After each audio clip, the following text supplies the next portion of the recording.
الحمد لله رب العالمين، والصلاة والسلام على سيد الأنبياء والمرسلين سبحان الله وعلى آله وأصحابه وأهل بيته وأزواجه وذرياته أجمعين.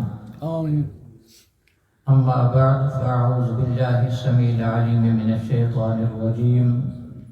بسم الله الرحمن الرحيم. سبحان الله. وَلَنَبْلُوَنَّكُمْ بِشَيْءٍ مِّنَ الْخَوْفِ وَالْجُوعِ وَنَقْصٍ مِّنَ الْأَمْوَالِ وَالْأَنفُسِ وَالثَّمَرَاتِ سبحان الله.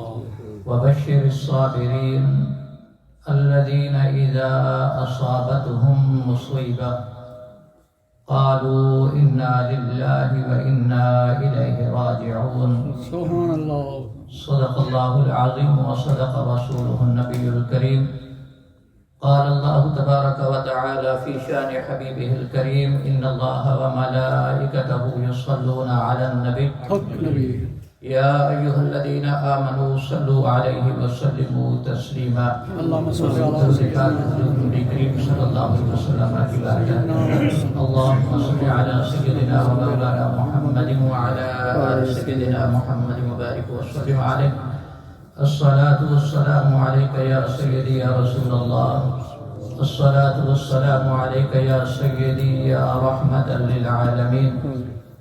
مولاي صل وسلم دائما أبدا على حبيبك خير الخلق كلهم. هو الحبيب الذي ترجى شفاعته لكل حول من الأحوال مقتحم. سبحان الله. يا رب بالمصطفى بلغ مقاصدنا واغفر لنا ما مضى يا واسع الكرم. سبحان الله. معزز سامعین کرام و حاضرین محترم، اللہ جل جلالہ کا شکر ہے کہ اس نے ہم سب کو اپنے حبیب کریم صلی اللہ علیہ وسلم کی امت میں سے پیدا فرمایا، بے شک. اور اللہ رب العزت ہمیشہ دین اسلام کے مطابق زندگی کے لمحات بسر کرنے کی توفیق عنایت فرمائے. آمین. حاضرین محترم، آج کا جمعۃ المبارک آپ سب دوست احباب کو معلوم ہے کہ ہمارے محترم راجہ محمد عظیم صاحب کے صاحبزادے حاجی عبدالرحیم مرحوم، ان کی نماز جنازہ بھی ہوگی جمعہ کی نماز کے بعد، اور اس دنیا فانی کو چھوڑ کر وہ منزل آخرت کی طرف چلے گئے. اللہ رب العزت اس کے لیے آنے والی ان منازل کو آسان فرمائے، اور برزخ کی زندگی کو اللہ رب العزت اس کے لیے آسان بنائے. حاضرین محترم، یہ کہ اللہ رب العزت کا قانون قدرت ہے کہ انسان کی پیدائش کے بعد اللہ رب العزت نے انسان کو اس دنیا کے اندر بھیجا، اور پھر انسان کی آزمائش کی. اللہ رب العزت کی مخلوقات ہیں ساری چیزیں، نباتات، حیوانات، جمادات، چرند پرند، ہر چیز اللہ کی مخلوق ہے. بے شک بے شک. لیکن اللہ رب العزت آزماتا صرف انسان کو ہے. بے شک بے شک. آزمائش انسان حیوان کے اوپر نہیں آتی، پرندوں کے اوپر، نباتات کے اوپر، جمادات کے اوپر، حیوانات کے اوپر کوئی آزمائش نہیں ہوگی، کیونکہ اللہ رب العزت نے نہ انہیں شعور دیا اور نہ انہیں اللہ رب العزت نے وہ منصب عطا کیا کہ جو اللہ کی ذات نے انسان کو عطا فرمایا. بے شک. سبحان اللہ. کہ اللہ رب العزت نے انسان کو احسن تقویم کے اوپر پیدا فرمایا. لقد خلقنا الانسان فی احسن تقویم. سبحان اللہ. کہ بڑے بلند رتبے کے اوپر اللہ رب العزت نے انسان کی تخلیق فرمائی، اور پھر آزمائش اور تکالیف اللہ رب العزت نے ہی انسان کو عطا فرمائی. بے شک حیوانات کے اوپر نہیں ہے، کیونکہ وہ اس چیز کے مکلف ہی نہیں۔ اور پھر اللہ کی ذات جس انسان کا جتنا بلند رتبہ مقام ہوتا ہے، اللہ رب العزت پھر آزمائش بھی اتنی ہی عطا فرماتا ہے۔ بے شک سبحان اللہ، آزمائش بھی اتنی اللہ رب العزت اتنی ہی عطا فرماتا ہے، کیونکہ اللہ کا قرآن کے اندر وعدہ ہے لا یکلف اللہ نفسا الا وسعها، سبحان اللہ، کہ اللہ کی ذات کسی انسان کو اس کی طاقت کے علاوہ تکلیف نہیں دیتا۔ بے شک سبحان اللہ، سبحان اللہ، اللہ کی ذات کہ انسان کی طاقت ہو 1 کلو اٹھانے کی اور اس کے اوپر 1 من لاٹ دیا جائے، اللہ کی ذات یہ نہیں فرماتی۔ بے شک سبحان اللہ، الا وسعها، کہ جتنی اس انسان کے اندر وسعت ہوتی ہے، پھر اللہ تبارک و تعالیٰ اس کی وسعت کے مطابق اس انسان کے اوپر تکلیف دیتا ہے، سبحان اللہ، آزماتا ہے اس کو۔ سبحان اگر میں اس کی تاریخ آپ کے سامنے عرض کرنا چاہوں تو بہت بڑا لمبا ٹائم چلے گا کہ انبیاء علیہ السلام کی زندگی حضرت آدم سے لے کر حضور تاجدار کائنات ختم نبوت صلی اللہ علیہ وسلم کی ذات مبارکہ تک، آپ صرف انبیاء کی زندگی کو دیکھ لیں کہ اللہ رب العزت نے ان کو کتنی آزمائش سے گزارا، بے شک بے شک، کتنی بڑی آزمائش ان کے اوپر اللہ رب العزت نے عطا فرمائی، اور پھر ان کے اوپر وہ ثابت قدم رہے۔ حضرت ابراہیم علیہ السلام کو دیکھ لیں، حضرت نوح علیہ السلام کو دیکھ لیں، حضرت یونس کو دیکھ لیں کہ مچھلی کے پیٹ کے اندر اللہ رب العزت نے ان کو زندگی دی۔ حضرت ایوب کو دیکھ لیں کہ اللہ رب العزت نے بیماری عطا فرما دی، اللہ اکبر، اللہ اکبر، اور 18 سال بیماری کے جب گزرے تو آپ کی زوجہ نے کہا ایوب کو کہ آپ اللہ کے حضور دعا کیوں نہیں کر لیتے کہ اللہ، اللہ کی ذات شفا عطا فرما دے؟ تو انہوں نے کہا کہ صحت یابی میں کتنا عرصہ گزرا؟ انہوں نے کہا 60-65 سال گزرا صحت یابی میں۔ انہوں نے کہا کہ پھر اتنا عرصہ تو گزرنے دینا تکلیف کے اندر ہے، اللہ اکبر، کہ جتنا عرصہ صحت یابی کے اندر گزرا اتنا تو گزرا ہی نہیں، تو پھر اللہ کو کیسے پکارنا شروع کر؟ اللہ، یا اللہ مجھے صحت عطا فرما۔ ان کے صبر اور ان کا حوصلہ، ان کا مقام چونکہ اتنا بلند تھا، چونکہ نبوت کا مقام ہے، نبوت کا مقام تو انسانیت کے اندر سب سے اعلیٰ مقام ہے۔ بے شک بے شک، پھر اس مقام کے مطابق ان کی زندگی کے تغیرات اور ان کی زندگی کے طور تبدیل ہوتے ہیں۔ بے شک بے شک، ایک بزرگ کا بات یاد آ گئی زمانہ، اس کے پاس اپنے کوئی چاہنے والے بیٹھے تھے تو بیمار تھا۔ اس بزرگ نے کہا بیماری کی حالت کے اندر یا اللہ فضل فرما، یا اللہ فضل فرما۔ جو ہی یہ جملہ اس کی زبان سے نکل آنا تو اس نے فوراً کہا کہ میں نے کیا کہہ دیا؟ اللہ اکبر، کیا اللہ کا فضل نہیں ہے میرے اوپر؟ میں نے کیا کہہ دیا؟ بظاہر کوئی غلط جملہ نہیں ہے، اللہ کا فضل مانگنا بظاہر کوئی غلط جملہ نہیں، لیکن چونکہ بزرگوں کی باتیں اور ہوتی ہیں، جو اہل اللہ کے زیادہ قریب ہوتے ہیں، پھر ان کے مقام، ان کی باتیں، ان کی زندگی کا طور طریقہ، ان کی زندگی کے سارے ہر چیز تبدیل ہو جاتی ہے۔ بے شک، اس نے کہا کہ میں نے کیا کہہ دیا کہ اللہ فضل عطا فرما، کیا پہلے میرے اوپر اللہ کا فضل نہیں؟ اللہ نے زندگی دی، اللہ نے نعمتیں عطا فرمائی، ہاتھ دیے، کان دیے، آنکھیں دی، یہ اس کا فضل تھوڑا ہے؟ پھر اس نے دعا کی کہ یا باری تعالی، یہ جو بیماری کی رحمت ہے، یہ جو بیماری کی رحمت ہے، اس کو تندرستگی کی رحمت کے اندر بدل دے۔ سبحان اللہ، سبحان اللہ، اب دعا کرنے کا انداز بدل گیا۔ ہمارا بھی انداز ہوتا ہے نا دعا کرنے کا، لیکن بزرگوں کا انداز نرالا ہوتا ہے۔ اس نے کیا کہا کہ یا باری تعالیٰ، یہ جو بیماری کی رحمت ہے، اس کو اس نے رحمت فرمایا، یہ نہیں کہا کہ کوئی تکلیف ہے، یہ جو بیماری کی رحمت ہے اس کو صحت یابی کی، تندرستگی کی رحمت کے اندر، نعمت کے اندر بدل دی۔ سبحان اللہ، نے کہا کہ وہ بھی نعمت ہے، بیماری بھی ایک نعمت ہے اللہ کی طرف سے۔ اس لیے اللہ کی ذات فرماتی ہے وَلَا نَبْلُوَنَّكُمْ بِشَيْءٍ مِّنَ الْخَوْفِ وَالْجُوعِ وَنَقْصٍ مِّنَ الْأَمْوَالِ وَالْأَنفُسِ وَالثَّمَرَاتِ، سبحان کہ اللہ، اللہ کی ذات آزمائش کرتی ہے انسان سے، اللہ، خوف کی وجہ سے، والجوع بھوک کی وجہ سے، بھوک دے کر بھی آزماتی ہے۔ خوف مسلط کر دیا، دشمن کا خوف آ گیا، کسی اور چیز کا خوف انسان کے اوپر طاری کر دے.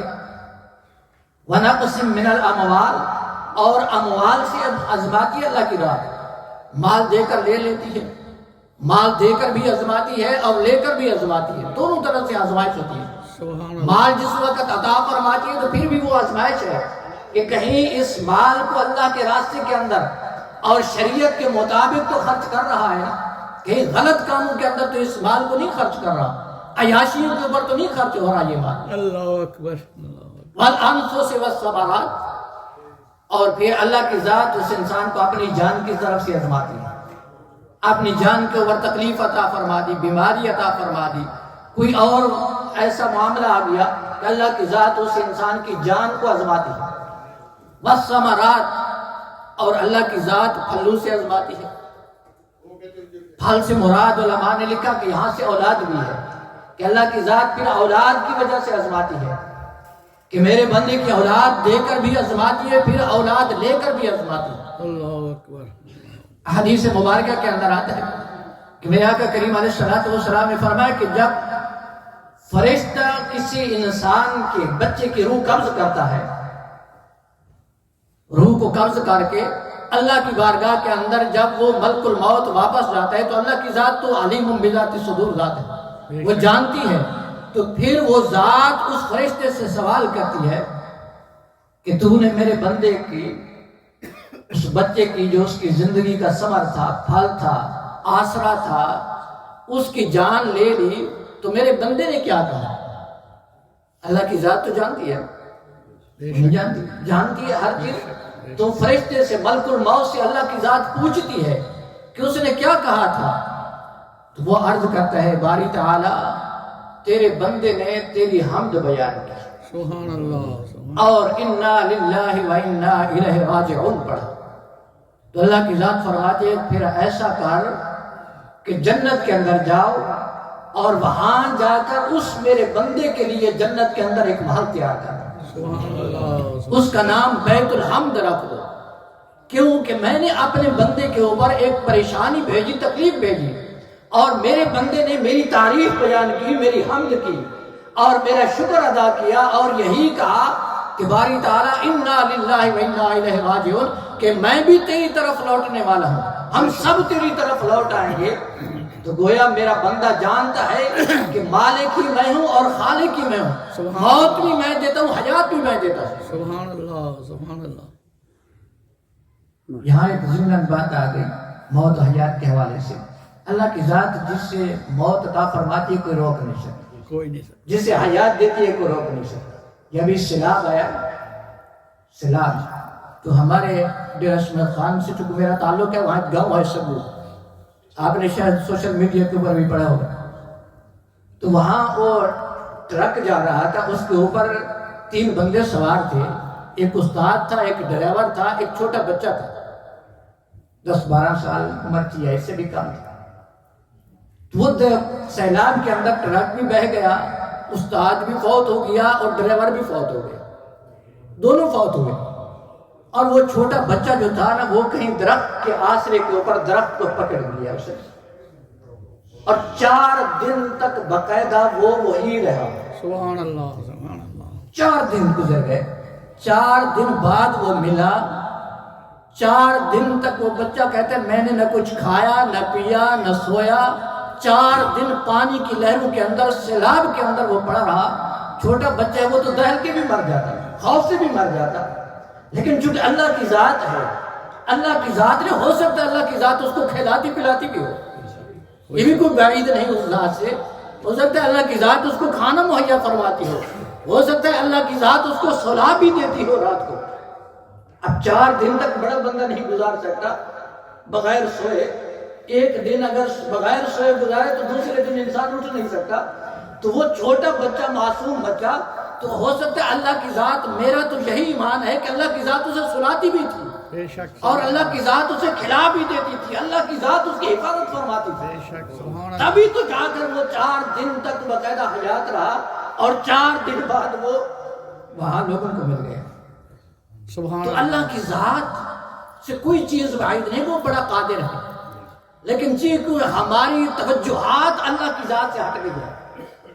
ہماری ڈائریکشن تبدیل ہو گئی ہے، ہماری ڈائریکشن دنیا کی طرف چلی گئی، اس ذات کی طرف نہیں رہی۔ اگر اس ذات کی طرف دھیان رہے اور توجہ الی اللہ ہو جائے، آج ہمیں کوئی اور چیز نظر نہیں آئے گی اس ذات کے، سبحان اللہ سبحان اللہ۔ اس ذات کے بغیر۔ ایک بندہ تھا اپنے گرو کے پاس رہتا تھا اور یہی روحانیت کے لیے رہتا تھا، ہر ایک کا اپنا اپنا مذہب کا طریقہ تھا۔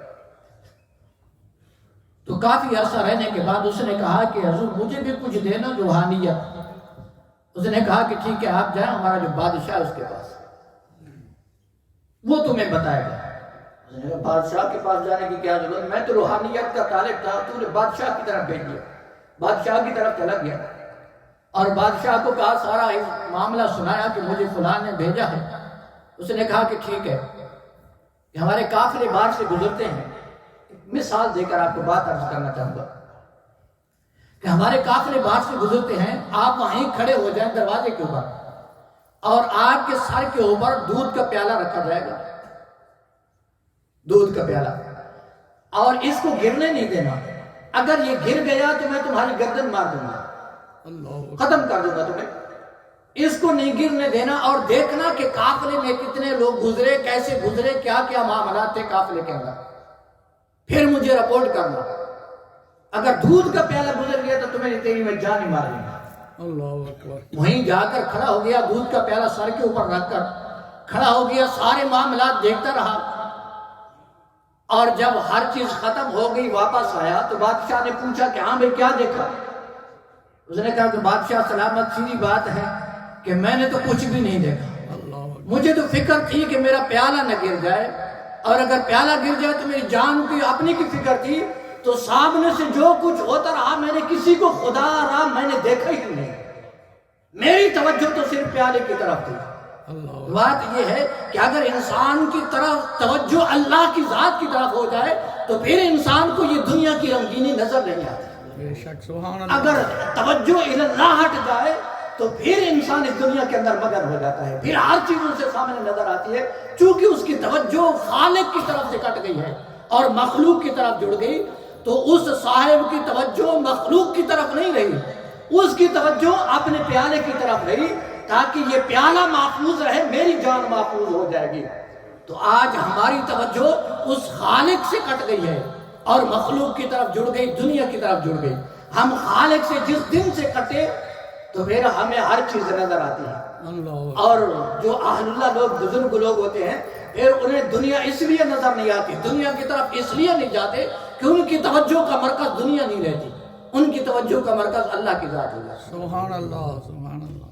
اس لیے عرض کر رہا تھا کہ اللہ کی ذات بندے کو آزماتی ہے، تھوڑی سی تکلیف بھی ہو جائے نا، اللہ کی ذات اس کے اوپر بھی اجر عطا فرماتی ہے۔ بے شک بے شک سبحان اللہ۔ حضرت عائشہ فرماتی ہے کہ اگر انسان کو کانٹا بھی چبھے نا، کانٹا چبھنے کے اوپر جتنی تکلیف انسان کو ہوتی ہے، اور دوسرے مقام کے اوپر حدیث کے اندر آتے ہیں، حضور نے فرمایا کہ اگر انسان کسی کا خوف محسوس کرے دل کے اندر، کوئی اور کچھ نہ ہو، خالی خوف محسوس کرے، درد محسوس کرے کسی چیز کا، پریشانی کے اندر انسان ایک لمحہ گزارے، اللہ کی ذات اس کے اوپر بھی اجر عطا فرماتی ہے۔ سبحان اللہ سبحان اللہ۔ اللہ کی ذات اس کے اوپر بھی اجر عطا فرماتی ہے۔ موضوع کے اندر امام مالک فرماتے ہیں کہ اگر انسان بیماری کے اوپر صبر کرتا ہے، اور حضور نے فرمایا کہ وہ انسان شکوہ نہیں کرتا، شکایت نہیں کرتا اپنے رب کی، جو اس کو بیماری تکلیف دی جاتی ہے اس کے اوپر شکایت نہیں کرتا، تو موتا کے اندر فرمایا حضور نے کہ اللہ کی ذات فرماتی ہے، اللہ عز و جل نے فرمایا کہ جبریل امین فرمایا، حضور نے فرمایا، تو اللہ عز و جل فرماتے ہیں کہ میں اس بندے کو بہتر، اس کا جو گوشت ہے اس سے بہتر گوشت عطا فرما دیتا ہوں، سبحان اللہ سبحان اللہ، اور بہتر زندگی عطا فرما دیتا ہوں، اور صحت مند صحت والی زندگی عطا فرما دیتا ہوں۔ اور اگر اللہ کی ذات فرماتی ہے کہ اسی بیماری کے اندر اس بندے کا انتقال ہو جائے، اس دنیا سے چلا جائے، جیسا ہمارے بھائی عبد الرحیم اس بیماری کی حالت کے اندر چلے گئے، تو اللہ کی ذات فرماتی ہے کہ پھر میں اس بندے کو اپنی رحمت عطا فرما دیتا ہوں، سبحان اللہ سبحان اللہ، اپنی رحمت عطا فرماتا ہے اس بندے کو، جو بندہ اس بیماری کے اندر اس دنیا کو چھوڑ کر چلا جاتا ہے۔ اللہ اکبر اللہ۔ اللہ کی ذات پھر آزمائش کرتی ہے انسان کی ہر حوالے سے آزمائش ہوتی ہے، ہماری بھی، آپ کی، سب کی۔ پھر یہ کہ رتبے کے لحاظ سے کہتے ہیں نا کہ امام علی مقام مولا امام حسین رضی اللہ تعالیٰ عنہ سلام اللہ علیہ کہ اللہ کی ذات نے کتنا آزمایا۔ علماء لکھتے ہیں کہ تاریخ کے اندر ایک دن کے اندر اتنی آزمائشیں کسی انسان کے اوپر نہیں ہے، ایک ہی دن کے اندر اللہ اکبر آئی ہیں۔ اس کے اندر وقفہ ہوتا تھا، آج آئی، کل پھر آئی، دوسری آئی، تیسری آئی، وقفے سے آتی رہی ہیں۔ لیکن علماء سیاب نے لکھا کہ جتنی تکلیفیں بیاق وقت امام علی مقام کے اوپر آئیں ایک دن کے اندر اور کسی انسان کے اوپر نہیں، سبحان اللہ لیکن انہوں نے کیا کیا؟ اللہ اکبر اللہ کا دامن، صبر کا دامن نہیں چھوڑا۔ اور پھر آگے اللہ رب العزت نے فرمایا وَبَشِّرِ الصَّابِرِينَ کہ جو انسان تکلیف کے اوپر صبر کرتا ہے اللہ کی ذات اسے اجر عطا فرماتی ہے۔ بے شک ان کے لیے خوشخبری ہے۔ کیا خوشخبری ہے؟ الذین اذا اصابتهم مصیبہ کہ جب ان کو کوئی مصیبت پہنچتی ہے، تکلیف پہنچتی ہے تو وہ کیا کہتی ہے؟ انا للہ و انا الیہ راجعون۔ یہ جو لفظ ہے نا انا للہ، قرآن کی آیت ہے۔ حضرت ابن عباس رضی اللہ تعالیٰ عنہ بیان فرماتے ہیں کہ وہ فرماتے ہیں کہ اللہ کی ذات نے حضور تاجدار کائنات صلی اللہ علیہ وسلم کو، حضور کی امت کو ایک ایسی چیز عطا فرمائی کہ پہلی امتوں میں سے کسی کو نہیں دی۔ اللہ اکبر پہلی امتوں میں سے کسی کو وہ چیز عطا نہیں فرمائی۔ وہ کیا ہے؟ ابن عباس فرماتے ہیں کہ وہ یہی الفاظ ہیں انا للہ و انا الیہ راجعون۔ سبحان اللہ یہ جو میں اور آپ پڑھتے ہیں ان کو جب پڑھا کریں تو ان کا معنی ذہن کے اندر مفہوم رکھیں تو پھر انسان کے اندر ایک ہمت آتی ہے۔ انا للہ و انا الیہ راجعون کہ یہ جو الفاظ ہیں یہ وہی الفاظ ہیں کہ انسان کہتا ہے کہ باری تعالیٰ میں نے بھی تیری طرف لوٹ کر آنا ہے۔ عرض کرنے کا مقصد یہ ہے کہ اللہ کی ذات انسان کو آزماتی ہے اور ہر طرف سے آزمائش کرتی ہے۔ اللہ تبارک و تعالی مال دے کر بھی آزماتی ہے، اولاد دے کر بھی آزماتی ہے، پھر اولاد کو لے کر بھی آزماتی ہے۔ تو اللہ کی ذات ہر وقت انسان کو صبر اور اس کا شکر ادا کرنا چاہیے۔ بے شک سبحان اللہ ہر ٹائم انسان کو، حضرت رابعہ بصری رضی اللہ تعالیٰ عنہ ان کے پڑوس میں ایک جوان رہتا تھا۔ تو ایک دن کیا ہوا کہ وہ جوان سر میں پٹی باندھ کر باہر نکلا۔ تو رابعہ بصری نے پوچھا کہ جوان کیا ہوا؟ کہا کہ سر میں بڑا شدید درد ہے، سر میں بڑا شدید درد ہے۔ انہوں نے کہا کہ پہلے بھی کبھی ہوا؟ اس نے کہا پہلے تو نہیں ہوا۔ اس نے کہا تو پھر کیا ہوا؟ آج ہی تو ہوا ہے۔ اس کا شکر ادا کر کہ اللہ رب العزت نے پہلے تو اتنی زندگی تندرستی والی عطا فرمائی تھی۔ سبحان اللہ تو اللہ کی ذات کا انسان کو شکر ادا کرنا چاہیے اور اسی ذات کی طرف انسان کی توجہ رہے تو اللہ کی ذات ہر ایک آزمائش کے اوپر انسان کو پورا اتارتی ہے۔ تو اللہ تبارک و تعالیٰ کی بارگاہ کے اندر دعا ہے، اللہ تبارک و تعالیٰ ہمارے اس بھائی کے حاجی عبدالرحیم مرحوم کے درجات کو بلند فرمائے۔ اللہ تبارک و تعالیٰ اس کی پوری فیملی کو، راجہ محمد عظیم صاحب کو، اس کے والد ہیں، اللہ رب العزت ان سب فیملی کو صبر جمیل عطا فرمائے اور اللہ رب العزت اس مرحوم کے بچوں کی زندگی کے اندر برکت عطا فرمائے تاکہ اللہ تبارک و تعالیٰ ان کے علم میں، عمل میں، عمل میں برکت عطا فرمائے۔ اللہ تبارک و تعالیٰ کی بارگاہ میں دعا ہے اللہ رب العزت ہم سب کو ہمیشہ نیک عمل کی توفیق عطا فرمائے۔